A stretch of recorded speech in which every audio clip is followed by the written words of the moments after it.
Bismillahirrahmanirrahim. Assalamualaikum warahmatullahi wabarakatuh. Innal hamdalillah nahmaduhu wa nasta'inuhu wa nastaghfiruh wa natubu ilaihi wa na'udzu billahi min shururi anfusina wa min sayyiati a'malina. Man yahdihillahu fala mudilla lahu wa may yudlilhu falan tajida lahu waliyyan mursyida.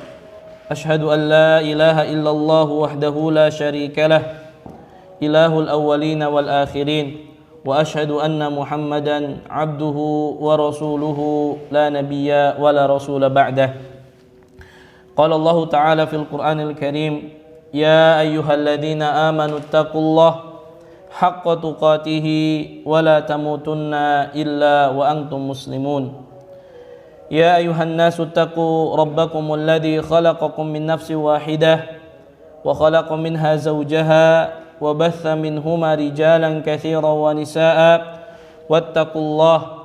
واتقوا الله الذي تساءلون به والأرحام إن الله كان عليكم رقيبا.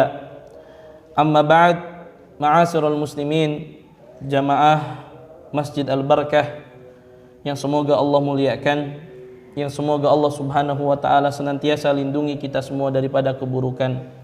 Alhamdulillah, puji dan syukur marilah kita senantiasa panjatkan kehadirat Allah Subhanahu wa taala, Rabb semesta alam, Allah Subhanahu wa taala yang senantiasa memberikan kepada kita begitu banyak kenikmatannya, sehingga alhamdulillah dengan pertolongan, taufik dan inayah dari Allah Subhanahu wa taala kita bisa kembali berkumpul ya di tempat yang penuh dengan keberkahan ini, di masjid yang kita cintai ini, dalam rangka menuntut ilmu agama.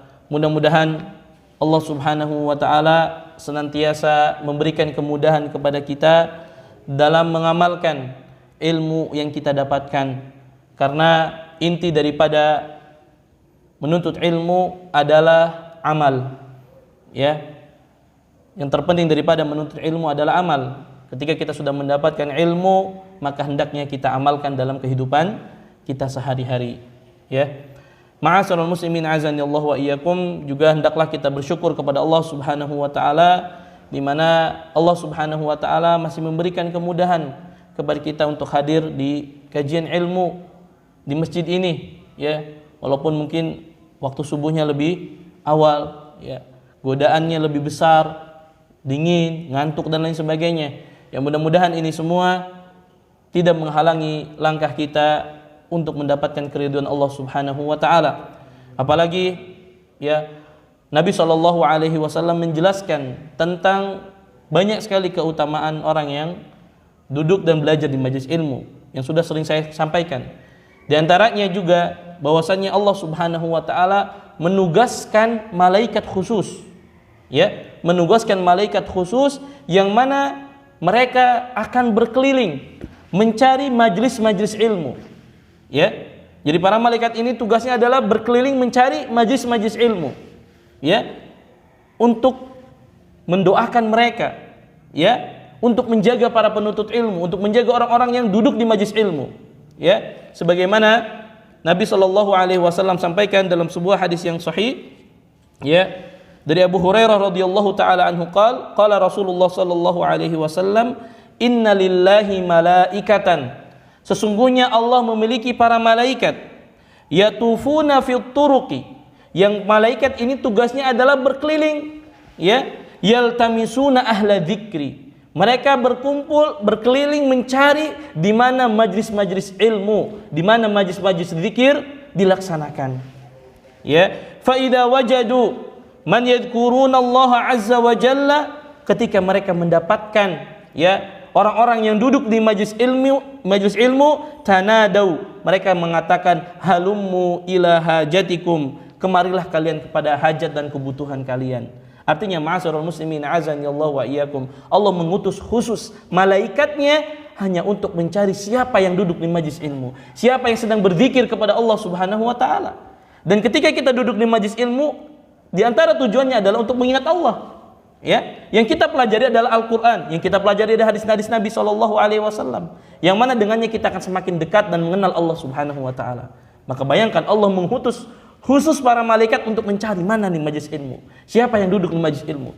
Ya, ini adalah keutamaan yang begitu besar ya bagi mereka yang mau duduk di majelis ilmu. Dalam hadis yang lain, ya, sebuah hadis yang sahih dari sahabat yang mulia Anas ibn Malik radhiyallahu taala anhu, bahwasanya Rasul sallallahu alaihi wasallam bersabda, "Idza marartum bi riyadil jannati farta'u." Kata Nabi sallallahu alaihi wasallam, apabila kalian ya lewat di antara taman-taman surga, maka singgahlah, kata Nabi sallallahu alaihi wasallam, dengan bahagia.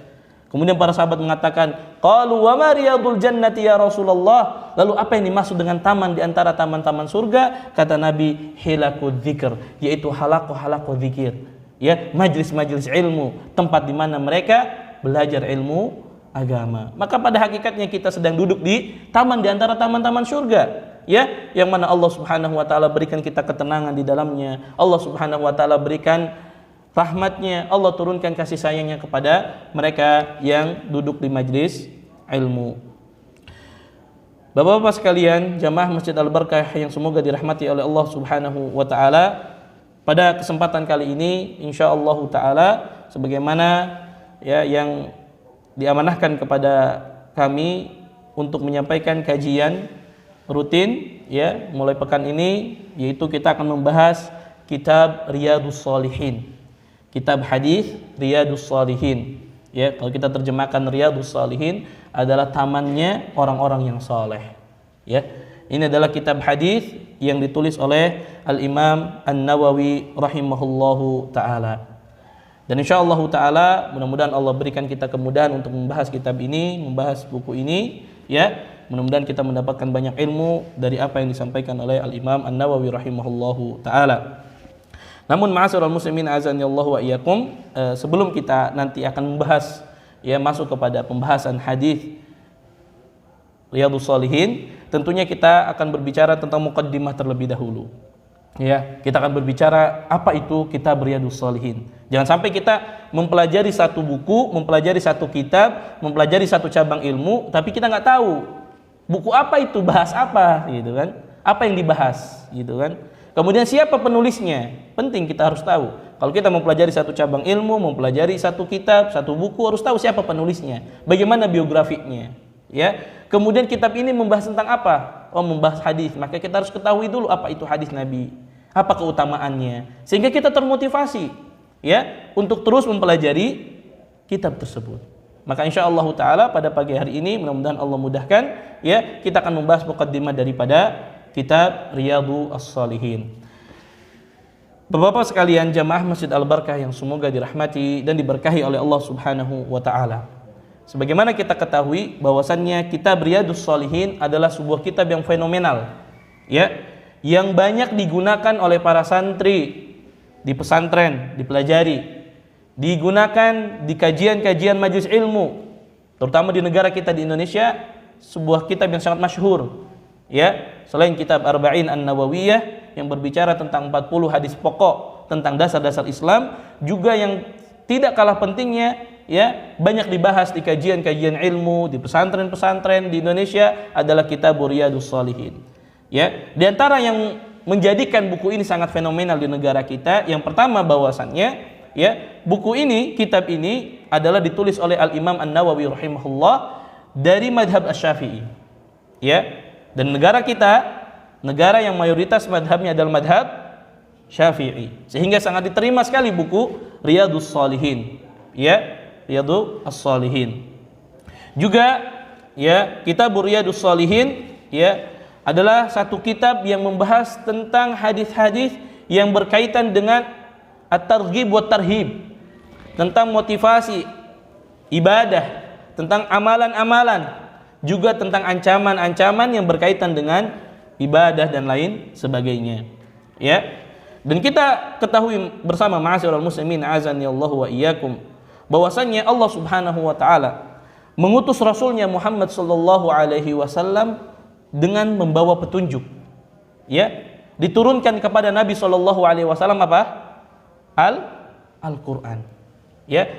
tujuannya adalah untuk menjadi pedoman hidup manusia sampai hari kiamat. Juga Allah Subhanahu wa taala menurunkan dan mewahyukan kepada Nabi sallallahu alaihi wasallam berupa hadis-hadis Nabi sallallahu alaihi wasallam. Sebagaimana saya selalu katakan bahwasannya Al-Qur'an dan hadis tidak mungkin bisa dipisahkan karena dua-duanya adalah wahyu dari Allah Subhanahu wa taala. Dan Allah Subhanahu wa taala senantiasa akan menjaga Al-Qur'an dan hadis Nabi sallallahu alaihi wasallam sampai hari kiamat. Ya, Allah katakan di dalam Al-Qur'an, "Inna nahnu nazzalna dzikra wa inna lahu lahafizun." Sesungguhnya kata Allah Subhanahu wa taala, kamilah yang menurunkan Al-Qur'an dan kami juga yang akan menjaganya. Para ulama mengatakan bahwasannya bukan saja hanya Al-Qur'an yang akan dijaga, juga hadis-hadis Nabi sallallahu alaihi wasallam, karena hadis Nabi merupakan bagian daripada wahyu. Ya, yang Allah katakan, "Wa ma yantiqu 'anil hawa in huwa illa wahyu yuha." Tidak ada yang keluar dari lisannya Nabi Muhammad sallallahu alaihi wasallam melainkan itu wahyu dari Allah Subhanahu wa taala. Maka Allah pasti akan jaga. Ya, sampai hari kiamat Allah akan jaga. Dan kita saksikan sampai saat ini. Sampai saat ini tidak ada satu orang pun yang mampu untuk merubah isi Al-Qur'an. Ya. Dan juga tidak ada yang mampu untuk merubah hadis Nabi sallallahu alaihi wasallam. Kalaupun ada orang yang merubah hadis Nabi, mereka membawakan hadis-hadis yang lemah, ya, hadis-hadis yang palsu, ya, maka Allah kirim orang-orang yang menjaga, yang meneliti tentang kesahihan hadis. Makanya ada namanya ilmu ulumul hadis, ya, ada takhrijul hadis. Tujuannya untuk memeriksa keabsahan, kesahihan satu hadis. Maka tidak ada yang bisa, ya. Makanya para ulama membuat namanya kitab, ya, kumpulan hadis-hadis yang dhaif, yang lemah, kumpulan hadis-hadis yang palsu. Tujuannya apa? Agar manusia tahu ini hadis yang sahih, ini hadis yang dhaif, ini hadis yang lemah, ini hadis yang, ya, tidak pernah diucapkan oleh Nabi sallallahu alaihi wasallam. Dan sampai kapanpun tidak ada orang yang akan mampu untuk merubah hadis Nabi sallallahu alaihi wasallam. Sehebat apapun orang ingin merubah, pasti dia akan ketahuan. Ini merupakan mukjizat dan penjagaan dari Allah Subhanahu wa taala. Dan salah satu penjagaan, ya, tentang kesahihan satu hadis, maka dikumpulkanlah banyak buku-buku hadis.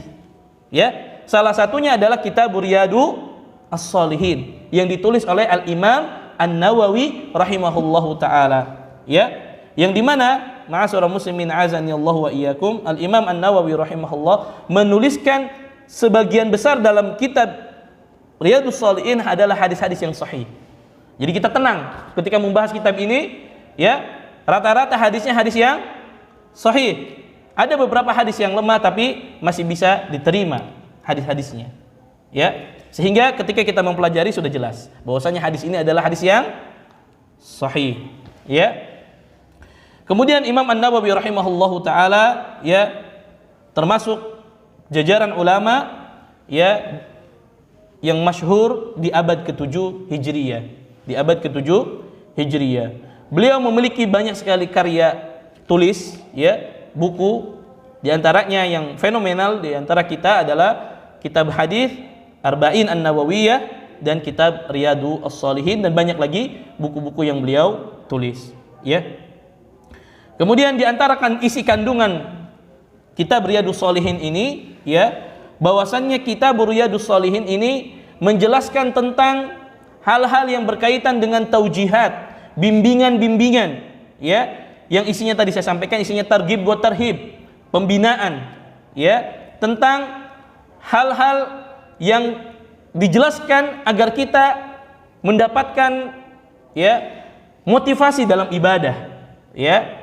Kemudian juga dijelaskan di dalam kitab ini hal-hal yang berkaitan dengan hal-hal yang dilarang oleh Allah Subhanahu wa taala, ya, dan dijelaskan, dipaparkan dengan sangat jelas sehingga sangat mudah untuk dipahami oleh kaum muslimin. Kemudian di dalam kitab ini Al-Imam An-Nawawi rahimahullah mengambil hadis-hadisnya dari kitab Sahih Bukhari, Sahih Muslim, Sunan Abu Daud, Sunan At-Tirmidzi, Sunan An-Nasa'i dan Ibnu Majah. Artinya Imam An-Nawawi berusaha memasukkan dalam kitab ini adalah hadis-hadis yang sahih, ya. Kemudian di antara juga hal yang berkaitan dengan kitab Riyadhus Shalihin ini, para ulama menjelaskan bahwasannya beliau menyusun kitab ini dengan menyebutkan kitab, ya. Kemudian setelah itu ada bab, kemudian ada judulnya. Ya. Di antaranya kitab ini terdiri dari 17 kitab.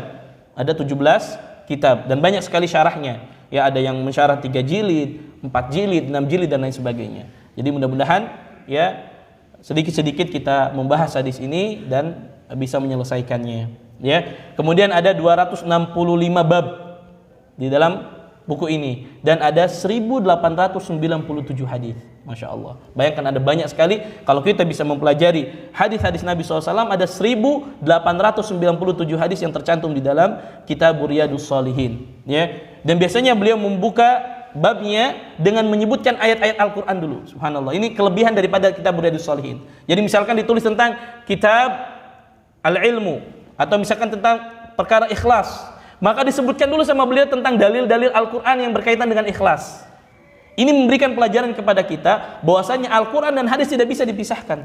Ada keterkaitan antara hadis dan dengan hadis Nabi Shallallahu Alaihi Wasallam. Jadi jelaskan dulu, misalkan tentang ikhlas, disebutkan dalil wa ma umiru illa liya'budullaha mukhlishina lahuddin. Disebutkan dalil-dalil tentang perkara ikhlas, kemudian baru hadisnya. Ya, ini juga memberikan satu pelajaran yang besar kepada kita bahwasannya hadis Nabi Shallallahu Alaihi Wasallam dan Al-Quran tidak bisa dipisahkan. Ya. Kemudian jemaah sekalian yang semoga dirahmati oleh Allah Subhanahu wa taala, itu sekilas tentang kitab Riyadhus Shalihin. Nanti sambil kita berjalan akan kita dapatkan ya kelebihan-kelebihan daripada kitab Riyadhus Shalihin, ya. Kemudian setelah kita mengetahui sekilas tentang apa itu kitab Riyadhus Shalihin, ya intinya kitab ini adalah membahas tentang hadis-hadis Nabi Shallallahu alaihi wasallam yang sahih yang berkaitan dengan targhib wa tarhib, ya, yang memberikan kepada kita nasihat, mau'izah, ya, tazkiyatun nufus, membersihkan kesucian jiwa kita dan lain sebagainya. Kemudian juga karena ini adalah kitab hadis, ya, berkaitan dengan hadis-hadis Nabi Shallallahu alaihi wasallam, maka kita harus tahu dulu definisi hadis. Ya. Jangan sampai kita berbicara tentang satu kitab hadis, hadisnya sendiri kita nggak paham apa itu definisinya gitu, ya. Kemudian apa keutamaan kita mempelajari hadis Nabi Shallallahu alaihi wasallam? Ini penting untuk kita ketahui bersama. Karena terus terang ma'asyiral muslimin, ya, pada zaman ini masih ada orang yang tidak percaya dengan hadis Nabi Shallallahu alaihi wasallam. Dan mereka nggak mau belajar hadis Nabi SAW. Mereka katakan hadis itu perkataannya Muhammad. Muhammad itu bisa benar bisa salah. Maka tidak harus kita pelajari. Karena sifatnya bisa benar dan bisa salah, subhanallah. Dia lupa dengan firman Allah Subhanahu wa taala tadi. Allah mengatakan wa ma yantiqu anil hawa. Tidak ada yang keluar dari lisan Muhammad melainkan itu wahyu dari Allah, bukan sesuai dengan hawa nafsunya. Semua yang keluar dari lisannya Muhammad sallallahu alaihi wasallam adalah wahyu dari Allah Subhanahu wa taala. Dan sampai saat ini ada banyak orang-orang yang mengingkari hadis Nabi, tidak mau belajar hadis Nabi sallallahu alaihi wasallam. Padahal sekarang saya tanya, ketika kita belajar ya Al-Qur'an, Allah sebutkan di dalam Al-Qur'an, wa aqimus shalah wa atuz zakah. Tunaikanlah oleh kalian salat dan bayarlah zakat. Pertanyaan saya, adakah di dalam Al-Qur'an menjelaskan tentang tata cara salat, tentang tata cara zakat? Tidak ada. Hanya garis besar Allah katakan wa aqimus shalah wa atuz zakah. Ya, adapun tata cara salat Allah dijelaskan oleh Nabi SAW dalam hadisnya.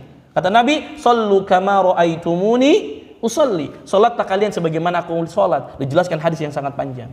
Allah perintahkan, ya, idza kumtum ila sholati faghsilu wujuhakum. Ya, tentang tata cara wudu dijelaskan di dalam Al-Qur'an, juga dijelaskan di dalam hadis Nabi sallallahu alaihi wasallam. Artinya Al-Qur'an dan hadis tidak bisa dipisahkan karena keduanya adalah bagian daripada wahyu Allah Subhanahu wa taala. Ya. Dan sekarang masih banyak orang-orang yang mengaku dirinya ilmiah, dia seorang doktor, seorang profesor, kemudian mengkritisi bagaimana mungkin Imam Bukhari rahimahullah mengumpulkan hadis yang sangat banyak dalam umur yang sangat singkat. Ya, dikritisi oleh mereka. Subhanallah. Ya, tujuannya adalah agar mereka tidak mempercayai hadis Nabi sallallahu alaihi wasallam. Padahal hadis Nabi bagian daripada wahyu yang harus jadi pegangan untuk kita. Ya. Maka kita harus tahu dulu definisi hadis. Ya. Apa itu hadis Nabi sallallahu alaihi wasallam? Para ulama menjelaskan definisi hadis. Di antaranya, ya, para ulama mengatakan bahwasanya definisi daripada hadis secara bahasa, ya, adalah al-jadid minal asya. Secara bahasa, hadis itu diambil dari kata sesuatu yang baru. Ya, makanya dalam bahasa Arab, ya, kata hadis itu diartikan modern. Ya. Ishtaraitu sayyaratan haditsan. Saya membeli mobil yang baru, yang terbaru, gitu kan. Dan masih digunakan kalimat hadis itu artinya baru. Itu secara bahasa. Adapun secara istilah, ya, ma udhifa ilan nabiyyi sallallahu alaihi wasallam. Ya. Apa-apa yang disandarkan kepada Nabi sallallahu alaihi wasallam. Dari apa saja? Min qaulin, dari perkataan Nabi. Artinya, setiap perkataan Nabi adalah hadis. Ini tidak diragukan lagi, banyak sekali. Ketika Nabi mengatakan qaulan nabiyyu sallallahu alaihi wasallam, bersabda Nabi sallallahu alaihi wasallam. Qala Rasulullah sallallahu alaihi wasallam, bersabda Rasul sallallahu alaihi wasallam, innamal a'malu binniyat, misalkan. Ya, segala sesuatu tergantung dengan niatnya. Ini adalah perkataan. Artinya setiap perkataan Nabi adalah hadis. Ya. Ma udhifa ila Nabi sallallahu alaihi wasallam min qaulin, dari perkataan. Au fi'lin, atau perbuatannya Nabi sallallahu alaihi wasallam. Artinya setiap perbuatannya Nabi adalah bagian daripada hadis. Contohnya Nabi, ya, melaksanakan salat, ya, kemudian dilihat oleh para sahabat bagaimana takbirnya Nabi, ya, bagaimana sujudnya Nabi, bagaimana bacaannya Nabi, maka ini bagian daripada hadis. Ya. Misalkan tentang bagaimana wudunya Nabi, dijelaskan dari banyak riwayat, ya. Nabi ketika berwudu mencuci mukanya, mencuci kedua tangannya misalkan, yang mengusap kepalanya dan lain sebagainya. Itu perbuatan-perbuatan yang dilakukan oleh Nabi sallallahu alaihi wasallam, maka ini juga bagian daripada hadis. Ya. Min qaulin au fi'lin au takrir, atau persetujuannya Nabi sallallahu alaihi wasallam. Nanti kita akan jelaskan apa maksud persetujuan Nabi sallallahu alaihi wasallam. Au wasfin khalqiyyin au khuluqi, atau sifat fisiknya Nabi sallallahu alaihi wasallam. Ya, dijelaskan bagaimana rambutnya Nabi, dijelaskan bagaimana badannya Nabi sallallahu alaihi wasallam, bagaimana postur tubuhnya Nabi sallallahu alaihi wasallam. Ini juga hadis. Ya. Atau yang berkaitan dengan akhlaknya Nabi sallallahu alaihi wasallam, bagaimana kejujurannya Nabi sallallahu alaihi wasallam, bagaimana adabnya Nabi sallallahu alaihi wasallam dengan keluarganya, dengan masyarakat, dan lain sebagainya. Ini semua berkaitan dengan hadis Nabi sallallahu alaihi wasallam. Ya. Adapun perkataan masyhur, kita tahu semua, ya. Setiap apa yang diucapkan oleh Nabi sallallahu alaihi wasallam itu adalah hadis Nabi sallallahu alaihi wasallam. Ataupun perbuatannya tadi, ya. Bagaimana Nabi mengajarkan tata cara berwudu, tata cara salat, ya, yang berkaitan dengan apa yang dikerjakan oleh Nabi sallallahu alaihi wasallam. Dan apa yang dikerjakan oleh Nabi menjadi tauladan untuk kita, menjadi contoh untuk kita. Ya, bagaimana kita harus berbuat, bagaimana kita harus bersikap. Ya, itu semua diajarkan oleh baginda Rasul sallallahu alaihi wasallam. Atau takrir. Nah, apa itu takrir? Persetujuannya Nabi sallallahu alaihi wasallam. Ya, para ulama mengatakan an yaqula ahadun amamahu sallallahu alaihi wasallam qaulan aw yaf'alu fi'lan fala yunkirhu alaihi salatu wassalam. Yaitu seorang sahabat yang mengucapkan satu ucapan, ya, atau mengerjakan satu perbuatan di depan Nabi sallallahu alaihi wasallam dan Nabi tidak mengingkari. Ya. Nanti kita akan berikan contohnya supaya kita lebih paham. Jadi takrir itu persetujuannya Nabi ketika ada sahabat mengucapkan satu perkataan, ya, depannya Nabi, atau melakukan satu perbuatan di depannya Nabi dan Nabi tidak mengingkari. Artinya Nabi membolehkan. Maka ketika Nabi membolehkan, itu ada namanya persetujuannya Nabi sallallahu alaihi wasallam, ya. Atau seseorang melakukan satu perbuatan atau mengucapkan satu perbuatan tidak di hadapan Nabi, Nabi nggak tahu. Ya. Kemudian kabar itu sampai kepada Nabi tentang perbuatan salah satu sahabat atau ucapannya sahabat, dan Nabi diam saja, tidak mengingkari. Maka ini adalah takrirnya Nabi sallallahu alaihi wasallam. Contoh, ya.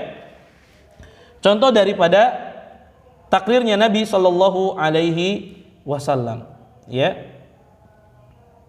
Dijelaskan oleh para ulama tentang contoh takrir atau persetujuan Nabi Shallallahu Alaihi Wasallam. Banyak sekali contohnya, ya. Contohnya misalkan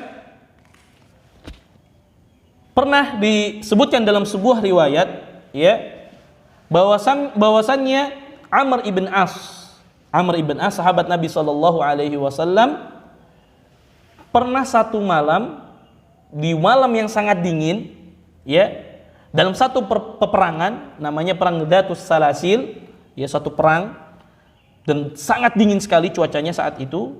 Amr ibn As ihtalam, mimpi basah, ya.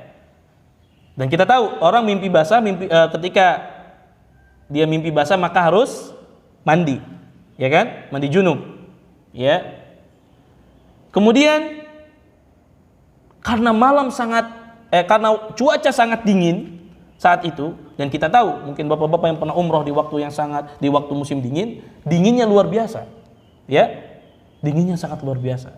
Kita tahu Timur Tengah itu kalau dinginnya luar biasa, ya. Dinginnya tuh menusuk tulang, panas sekali, dingin sekali, ya.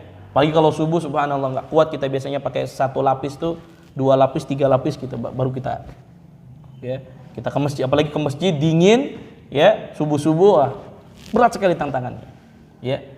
Dan Amr ibn As melihat cuaca ini dingin.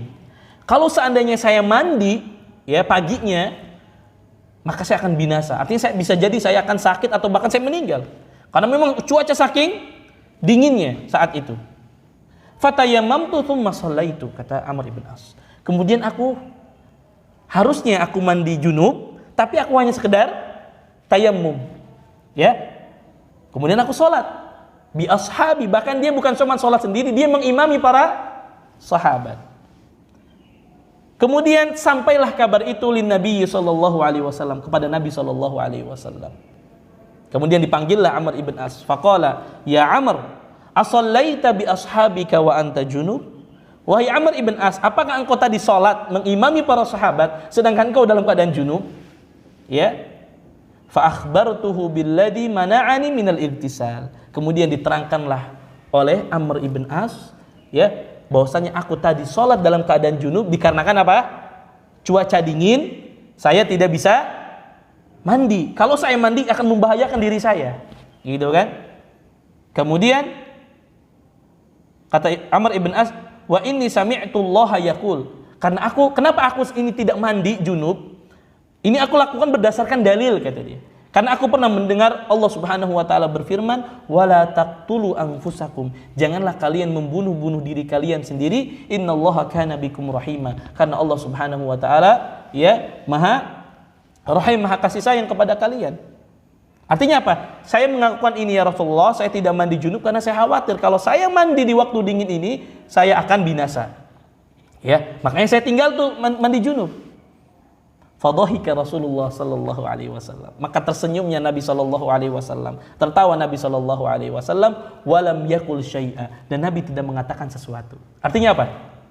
Berarti apa yang dilakukan Amr ibn As salah atau benar? Benar. Disetujui atau tidak oleh Nabi? Disetujui. Ini yang dimaksud dengan persetujuan Nabi SAW. Nabi tidak melarang. Kalau seandainya apa yang dilakukan oleh Amr ibn As ini salah, pasti Nabi mengatakan, ya Amr ibn As, jangan lakukan itu. Tetap engkau harus mandi. Kan begitu? Tapi Nabi SAW fadhahika, ya, dan dia hanya tertawa ringan, tersenyum, dan Nabi tidak mengatakan sesuatu. Salah kamu wahai Amr, jangan lakukan Amr, tapi Nabi SAW hanya diam. Maka ini menjadi persetujuan Nabi SAW dan bagian dari hadis. Artinya kalau ada seseorang, ya, dalam cuaca yang sangat dingin, kemudian malamnya dia, ya, mimpi basah kah, atau dia yang mewajibkan dia untuk mandi junub, maka dia, kalau dia khawatir akan membahayakan dirinya, maka cukup dia bertayamum. Ya, tidak harus mandi. Tapi tentu kita melihat kondisi kita, apakah kalau kita mandi akan membahayakan kita atau tidak. Ya, zaman sekarang insya Allah mudah. Sedingin apapun kita masih bisa nyalakan masak air panas, gitu kan. Kemudian ada heater dan lain sebagainya, mudah. Di zaman Nabi sulit. Makanya apalagi cuacanya dingin dalam keadaan peperangan, bukan di rumah. Ya, mungkin sulit untuk masak air itu susah. Untuk mendapatkan air apalagi, gitu kan. Akhirnya Beliau hanya sekedar tayamum. Dan Nabi SAW membenarkan apa yang dilakukan oleh Amr ibn As. Ini contoh, ya. Kemudian contoh yang kedua, supaya kita lebih paham lagi tentang persetujuannya Nabi SAW. Sebagaimana dijelaskan oleh Ibnu Abbas radhiyallahu taala anhu, anna Khalid ibn Walid, ya, akhbarahu annahu dakhala ma'a Rasulillah sallallahu alaihi wasallam ala Maimunah. Pernah suatu hari Khalid ibn Walid bersama Nabi sallallahu alaihi wasallam masuk ke rumahnya Maimunah. Wa hiya khalatuhu, dan Maimunah adalah bibinya. Ya. Dan juga bibinya Ibnu Abbas. Ya, Maimunah bibinya. Berarti kan bibi itu mahram atau bukan? Mahram. Boleh kita masuk ke rumah bibi kita. Kalaupun bibi kita tidak menggunakan hijabnya, tidak menggunakan kerudungnya, maka itu mahram, boleh kita melihatnya. Ya, karena bibi kita adalah mahram. Kemudian fawajada indaha dabban.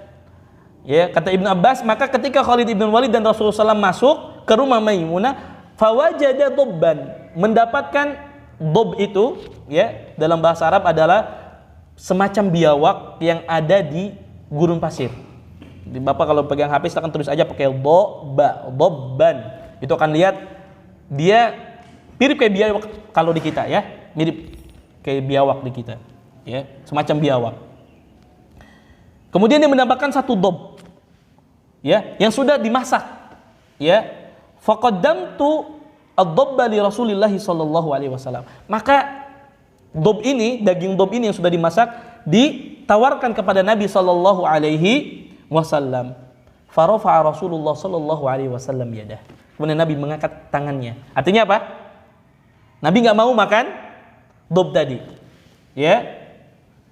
Faqala Khalid, maka Khalid berkata kepada Nabi sallallahu alaihi wasallam, "Aharamu dob ya Rasulullah? Apakah daging dob ini haram ya Rasulullah sehingga engkau tidak mau memakannya?" Qala la. Kata Nabi, tidak. Walakin lam yakun bi ardi qaumi. Tetapi aku tidak biasa makan daging dob. Karena mungkin bentuknya memang seperti biawak, ya. Ya, setiap manusia kan berbeda-beda melihat, ya, satu makanan. Ada yang orang melihat bentuknya saja sudah tidak mau, ya. Kemudian ketika Nabi tidak mau, maka dimakanlah oleh Khalid ibn Walid. Fanadhara ila, dan Nabi SAW melihat ketika Khalid ibn Walid ini makan, dan Nabi tidak melarangnya. Artinya ketika Nabi tidak melarangnya, maka ini merupakan produk persetujuan Nabi SAW, yang berarti seseorang boleh untuk makan daging dob. Dan sampai saat ini orang masih banyak makan daging dob, dan itu halal, ya, halal. Tetapi berbeda dengan biawak di kita, berbeda, ya, karena dia tinggalnya di gurun, ya, sifatnya juga berbeda, ya. Sampai saat ini di beberapa rumah makan ada disediakan daging dob, tapi alhamdulillah sampai detik ini saya juga belum pernah makan, ya. Bisa dilihat di internet, dob itu, ya, dipanggang begitu, itu boleh dimakan, dan itu halal, ya. Contoh yang lain lagi, satu lagi, ya. Pernah Nabi SAW ra'a rajulan yusolli ba'da salatil fajr. Nah, ini juga penting, ya, pernah kita sampaikan di kajian ini. Pernah suatu hari Nabi melihat seorang laki-laki salat setelah salat subuh, ya, setelah salat subuh. Faqala ma hatani raq'atani, kata Nabi. 2 rakaat apa yang kamu lakukan setelah salat subuh? Karena kita tahu sunnahnya itu salat sunnah rawatib subuh sebelum subuh. Maka ketika ada sahabat yang melakukan dua rakaat setelah salat subuh, ditanya sama Nabi, ya, mahatani rakaatani, 2 rakaat apa yang engkau lakukan wahai sahabat? Ya, kata dia, ya Rasulullah, sesungguhnya tadi aku ketika masuk ke masjid aku tidak sempat melaksanakan salat sunnah qabliyah subuh. Kemudian aku lakukan setelah salat.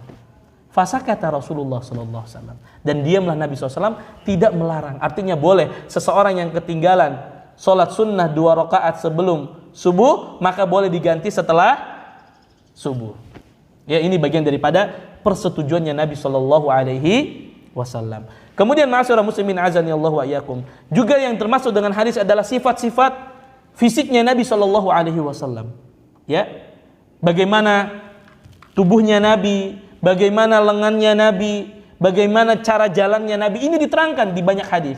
Dan salah satu buku atau kitab yang sangat bagus yang tentang berbicara tentang fisik Nabi. Kalau kita pengen tahu gimana sih postur tubuh Nabi, gimana sih rambutnya Nabi, gimana sih matanya Nabi dan lain sebagainya secara detail, ada namanya kitab Syama'il Muhammadiyah.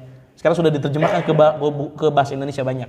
Ya, Syama'il Muhammadiyah. Itu Masya Allah, kalau kita ingin tahu tentang bagaimana fisiknya Nabi, ya gimana cara jalannya Nabi, ingin dekat dengan Nabi, ya, artinya kita pengen tahu sosok seorang Nabi SAW, baca kitab Syama'il Muhammadiyah dan sudah diterjemahkan dalam bahasa Indonesia. Ya ini penting, ya. Kalau kita mengaku cinta kepada Nabi, kalau kita mengaku bahwasanya kita ya sayang kepada Nabi, maka harus tahu fisiknya Nabi, harus tahu bagaimana kepribadiannya Nabi SAW. Bukankah orang yang mengatakan sesuatu, saya mencintai seseorang, maka dia harus tahu orang yang dicintai. Ya, maka baca buku tentang Syama'il Muhammadiyah. Di situ jelaskan bagaimana ya wajah Nabi, misalkan kaunuhu abyad, ya wajahnya Nabi SAW itu putih kemerah-merahan, ya laisa bitawilil bain, enggak terlalu tinggi, enggak juga pendek. Ya, wala bil qasir, enggak juga tinggi, enggak juga pendek dan lain sebagainya dari hadis-hadis Nabi SAW yang menjelaskan tentang fisiknya Nabi SAW. Atau berkaitan dengan sifat-sifatnya Nabi, akhlaknya Nabi. Bagaimana Nabi itu jujur, amanah, ya.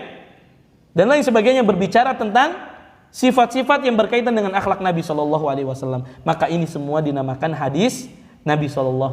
Maka hadis Nabi ya meliputi apa? Perkataannya Nabi, perbuatannya Nabi, kemudian persetujuannya Nabi, sifat fisiknya Nabi, dan akhlak dan adabnya Nabi SAW. Dan tidak jauh apa yang kita pelajari di kitab Riyadhus Shalihin ini berbicara tentang itu, tentang perkataannya Nabi, perbuatannya Nabi, persetujuannya Nabi, ya akhlaknya Nabi, perbuatannya Nabi, itu semua menjadi contoh dan tauladan bagi kita sebagai umat Islam. Jelas sampai di sini? Ya. Dan hadis banyak. Ya, ada sahih, dhaif dan lain sebagainya. Saya tidak akan berbicara jauh tentang itu karena itu ya pelajaran khusus tentang ulumul hadis. Ya. Nah, setelah kita mengetahui sekarang definisi hadis, juga yang tidak kalah pentingnya kita harus tahu faidah dan manfaat apa kita mempelajari hadis. Ya. Kalau kita belajar ilmu, kita harus tahu manfaatnya. Supaya apa? Memotivasi kita. Ya. Bapak makan bubur diaduk. Kenapa makan bubur diaduk? Oh, ternyata mungkin ada keutamaannya. Sehingga kalau makan bubur pasti diaduk terus gitu kan. Ada orang suka makan sesuatu. Kenapa suka? Karena dia tahu keutamaan makanan itu gitu. Sehingga apa? Ketika dia tahu satu keutamaan, akan memotivasi orang tersebut untuk melakukannya terus-menerus. Maka juga termasuk belajar hadis. Kita harus tahu apa sih keutamaan mempelajari hadis Nabi SAW. Yang pertama, sebagaimana saya ucapkan tadi dan katakan di awal, bahwasannya kita harus yakini sebagai seorang muslim bahwa hadis merupakan salah satu wahyu dari Allah Subhanahu wa taala. Ini mutlak harus kita yakini. Ya, karena Allah katakan di dalam Al-Qur'an surat An-Najm, "Wa ma yantiqu 'anil hawa in huwa illa wahyu yuha." Dan tidak ada yang diucapkan oleh Nabi Muhammad SAW itu menurut hawa nafsunya. Ya, ucapan itu adalah wahyu dari Allah Subhanahu wa taala. Ya. Kemudian dalil yang lain yang menguatkan bahwasannya hadis itu bagian daripada wahyu. Nabi yang mengatakan sendiri di dalam hadisnya, "Ala wa inni utitul Qur'ana wa mithlahu ma'ah." Ya, ketahuilah sesungguhnya telah diturunkan kepada aku Al-Qur'an dan yang semisalnya. Dan yang semisalnya itu adalah hadis Nabi sallallahu alaihi wasallam. Ya. Maka sekali lagi saya mengingatkan kepada diri saya dan kita semua, kita harus yakin bahwasannya hadis Nabi merupakan wahyu yang menjadi pedoman hidup kita. Apalagi yang akan menjadi pedoman hidup kita kalau bukan Al-Quran dan Sunnah dan hadis Nabi SAW. Bukankah Nabi mengatakan, "Taraktu fikum ma in tamassaktum bihima lan tadillu ba'di abada, kitab Allah wa sunnati Rasuli sallallahu alaihi wasallam." Ya, aku tinggalkan, kata Nabi sallallahu alaihi wasallam, sebuah perkara, in tamassaktum bihima, kalau kalian berpegang teguh dengan keduanya, lan tadillu ba'di abada. Lihat, Nabi menggunakan kalimat lan. Tidak mungkin kalian akan tersesat kalau kalian berpegang teguh dengan Al-Quran dan Sunnah. Lihat, ini janji Nabi. Kalau kita berpegang teguh dengan Al-Quran dan hadis, tidak mungkin kita akan tersesat. Ya, karena memang keduanya adalah pedoman hidup seorang muslim. Ya, kata Nabi, kitabullah wa sunnati Rasuli sallallahu alaihi wasallam, yaitu Al-Quran dan sunnahnya Nabi sallallahu alaihi wasallam. Ya, maka hadis merupakan sumber hukum yang wajib untuk dipelajari oleh setiap muslim. Ya, kalau kita mengaku orang Islam, maka yang kita pelajari adalah hadis Al-Quran dan hadis Nabi SAW. Ya, karena ini sumber hidup kita, sumber pedoman hidup kita yang akan membimbing kita kepada jalan yang benar. Ya, Nabi mengatakan alaikum bisunnati, hendaklah kalian mengikuti sunnah-sunnahku, mengikuti hadis-hadisku, mengikuti perkataanku, mengikuti perbuatanku, mengikuti persetujuanku, ya, mengikuti akhlak dan adab yang diajarkan oleh Nabi SAW. Wa sunnatil khulafa'ir rasyidin, juga petunjuknya, sunnahnya para khulafa'ur rasyidin yang 4, Abu Bakar, Umar, Utsman dan Ali. Ya, maka Nabi mengatakan addu 'alaiha bin nawazil, gigit dengan gigi gerahammu. Artinya apa? Pegang sekuat-kuatnya dua sunnahku ini. Ya, sunnahnya Nabi dan sunnahnya khulafa'u ar-rasyidin.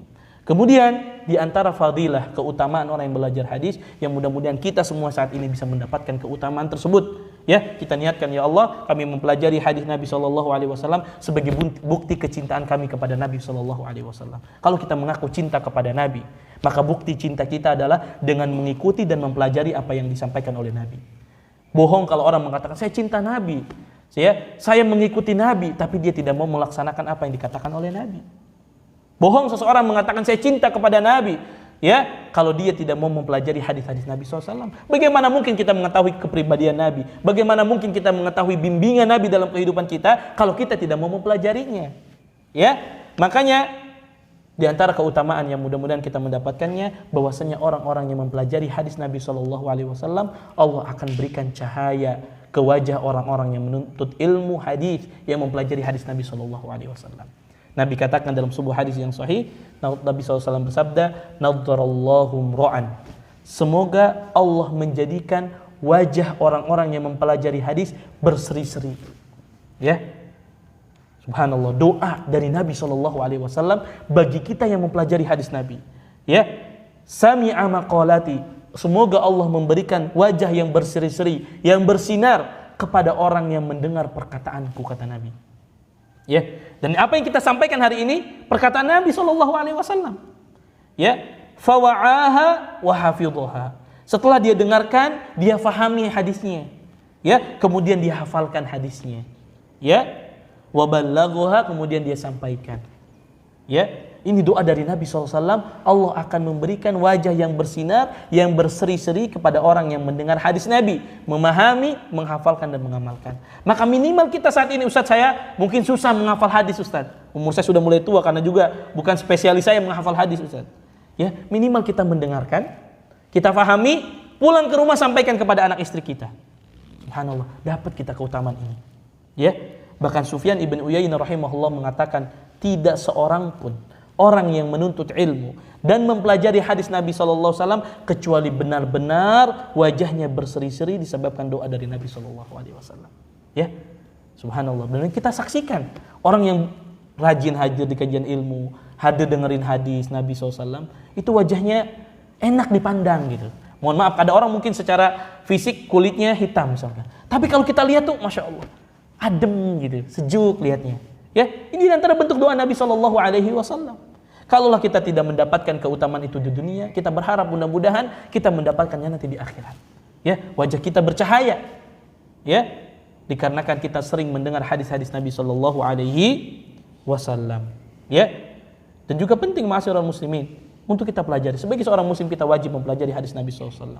Ya, kata Nabi, fa in tanaza'tum fi syai'in farudduhu ila Allahi war Rasul. Kalau kalian berselisih tentang satu perkara, kembalikan ke mana? Al-Qur'an dan hadis Nabi SAW. Ya, dan di antara bentuk kecintaan seorang hamba kepada Nabi adalah dengan mengikutinya, mempelajari hadis-hadisnya. Allah mengatakan, qul in kuntum tuhibbunallah fattabi'uni. Wahai Muhammad, katakan kepada umatmu, jika kalian mencintai Allah, fattabi'uni, ikutilah Muhammad sallallahu alaihi wasallam. Ya, yuhibbukumullah, maka Allah akan mencintai kalian. Kalau kalian mengatakan cinta kepada Nabi, pelajari hadisnya. Ikuti apa yang ada dalam hadis Nabi sallallahu alaihi wasallam, niscaya Allah Subhanahu wa taala yuhibbukumullah, Allah akan mencintai kalian, wa yaghfir lakum dzunubakum, dan Allah akan mengampuni dosa-dosa kalian, wallahu ghafurur rahim. Kemudian di antara keutamaan dan fadilah orang-orang yang mempelajari hadis Nabi sallallahu alaihi wasallam, bahwasannya orang yang mempelajari hadis Nabi sallallahu alaihi wasallam adalah orang yang paling banyak bersolawat kepada Nabi sallallahu alaihi wasallam.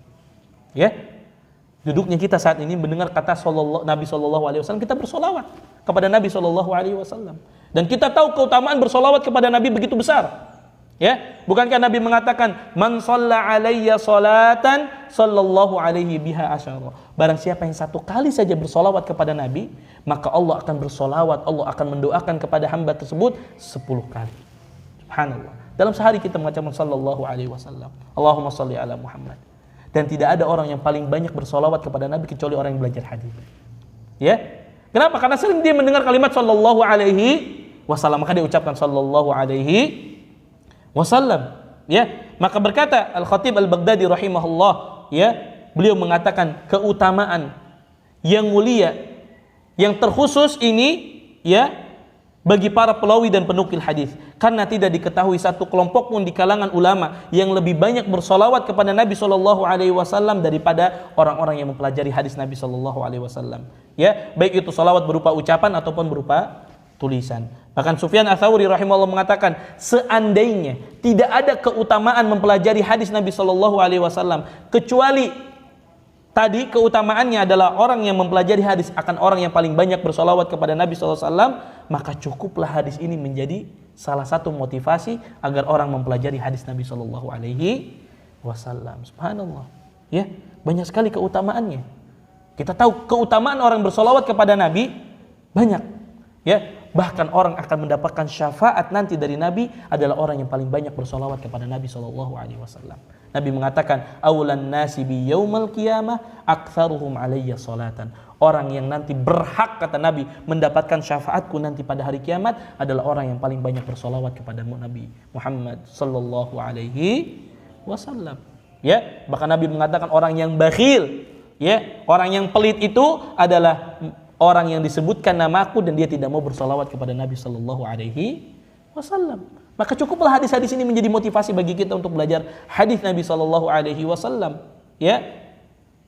Bahkan Nabi mengatakan ragima anfun, celaka, merugi, kata Nabi sallallahu alaihi wasallam, ya, seseorang yang disebutkan namaku falam yusalli alayya, dan dia tidak mau bersolawat kepada Nabi sallallahu alaihi wasallam. Dan waktu bersolawat banyak. Ya. Kapan kita bersolawat? Ketika tasyahud. Solawat kepada Nabi SAW. Ya, ketika kita takbir kedua salat jenazah, disarankan untuk membaca solawat. Kemudian setelah selesai adzan, ya, setelah kita baca Allahumma rabb hadhihi ad-da'wati tamma sampai akhir, boleh kita bersolawat Allahumma shalli ala Muhammad wa ala ali Muhammad sampai akhir. Banyak sekali disebutkan oleh para ulama, ada lebih dari 20 atau 30 tempat waktu kapan kita bersolawat kepada Nabi SAW yang kita tidak bisa bahas pada hari ini secara gamblang. Ya, banyak sekali. Ya, seseorang disunahkan untuk bersolawat kepada Nabi SAW.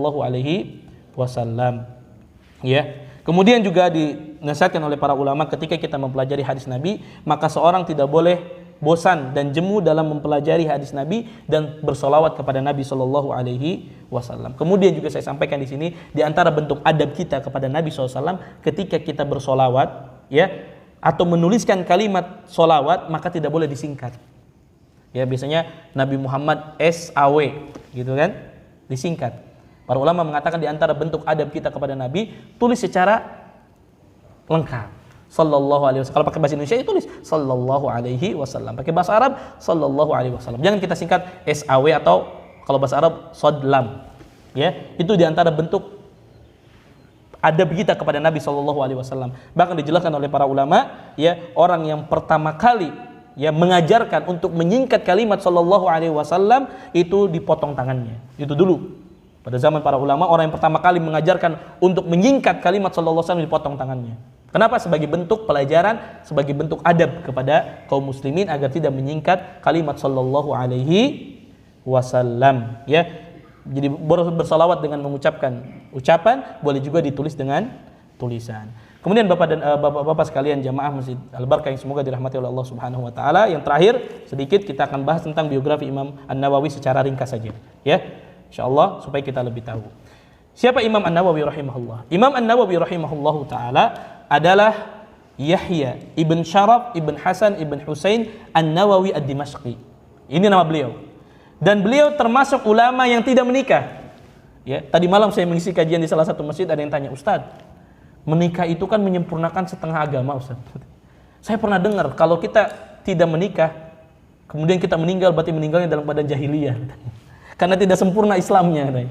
Gimana nih Ustaz? Ada yang mengatakan kalau kita nggak nikah, kan nikah itu menyempurnakan setengah agama. Berarti kalau kita nggak nikah, nggak sempurna Ustaz agama kita katanya. Makanya kalau ada orang meninggal belum menikah jahiliyah katanya. Subhanallah. Ya, padahal Imam An-Nawawi rahimahullah sendiri ya meninggal dan beliau belum menikah. Termasuk para ulama yang meninggal dan dalam keadaan belum menikah. Ada buku, ada kitab membahas tentang para ulama-ulama yang meninggal dan belum menikah. Itu dijelaskan para ulama, dijelaskan biografi mereka. Di antaranya Imam An-Nawawi rahimahullahu taala. Beliau dilahirkan pada bulan Muharram tahun 631 Hijriyah. Ya. Di salah satu tempat yang bernama Nawa. Nawa itu sebuah kampung di daerah Damaskus.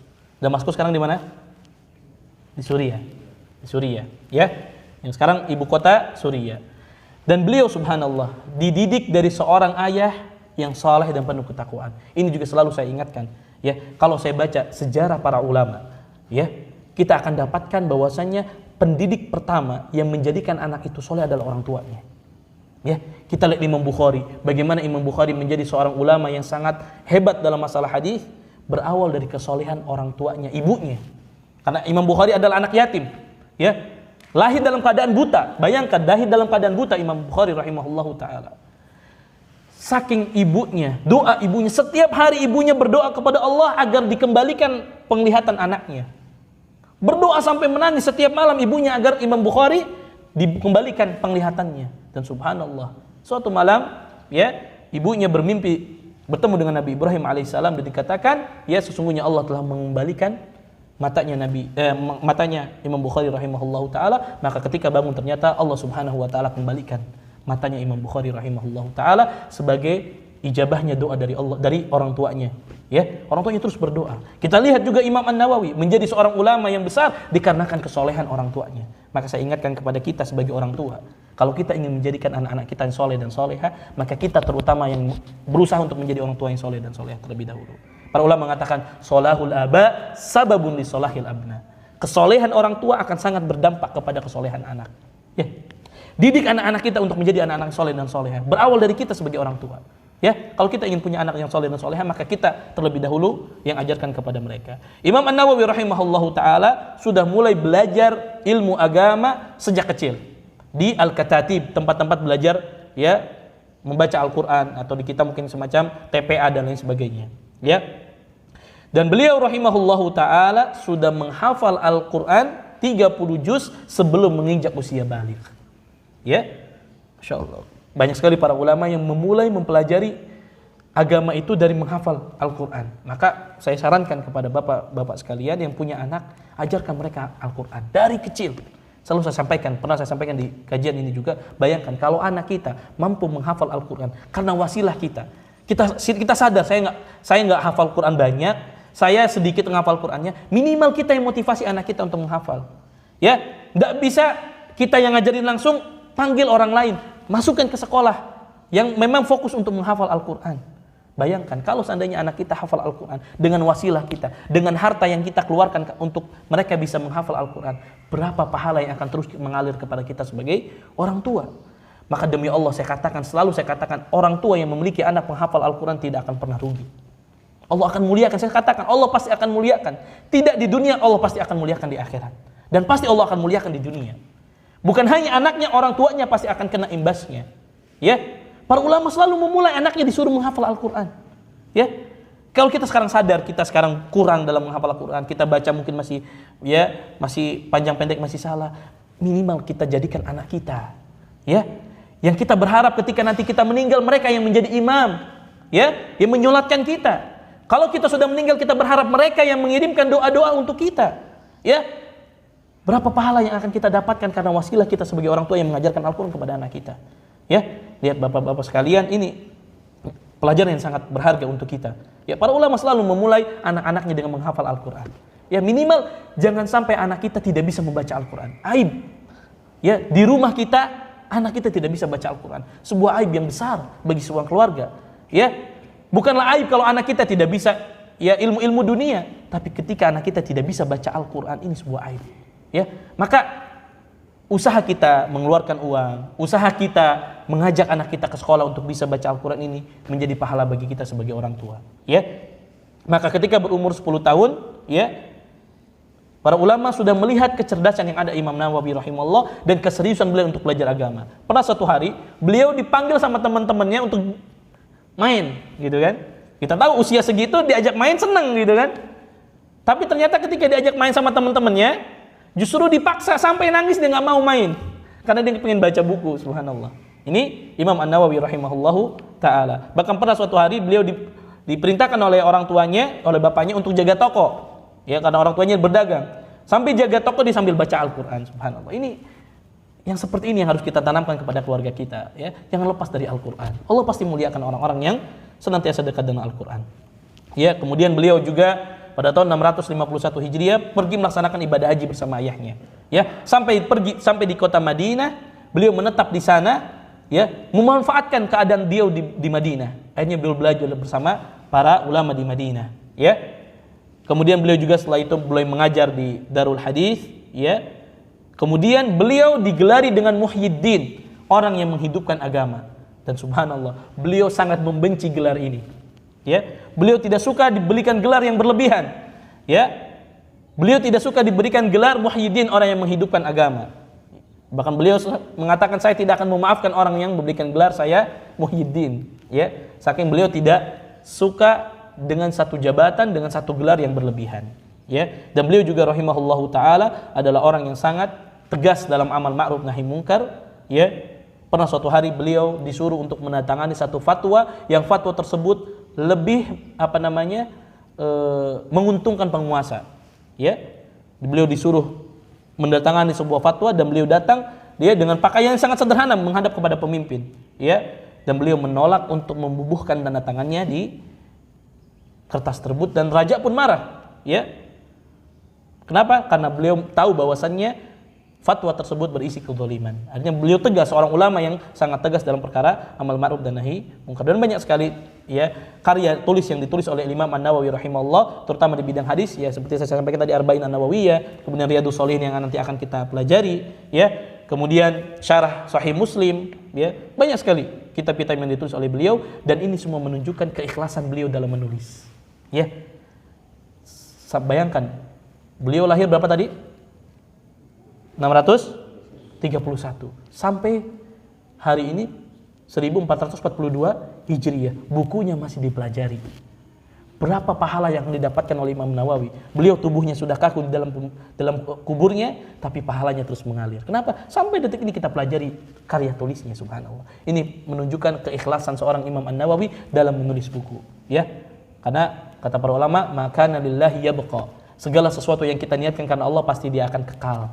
Ya, lihat bagaimana keikhlasan Imam An-Nawawi rahimahullahu taala. Kemudian Imam An-Nawawi rahimahullahu taala, ya, seorang ulama ya dari mazhab Asy-Syafi'i, banyak sekali kitab-kitab yang berkaitan dengan mazhab Syafi'i, tapi beliau rahimahullahu taala juga bukan manusia yang maksum yang lepas daripada dosa dan kesalahan. Ya, beliau juga terkena satu pemikiran ya tentang takwil, ya, dan permasalahan yang berkaitan dengan sifat-sifat Allah Subhanahu wa taala. Tapi itu semua tidak menjadikan Imam An-Nawawi rahimahullahu taala ya seorang yang tersesat, tidak. Beliau seorang ahlu sunnah wal jamaah, ya, yang memiliki banyak karya tulis yang bermanfaat bagi kaum muslim. Ini juga penting bagi kita. Ketika kita mendapatkan satu kesalahan dia dari ustadz kita, dari guru kita, tidak lantas kita menyalahkannya. Kita lihat kesalahannya, ya, kita lihat ya sejauh mana kekeliruannya. Diingatkan, ya, tidak kita besar-besarkan kemudian justru akan menjadikan perpecahan di antara umat. Ma'asyiral muslimin rahimani wa rahimakumullah. Kemudian terakhir Imam An-Nawawi rahimahullah meninggal pada 24 Rajab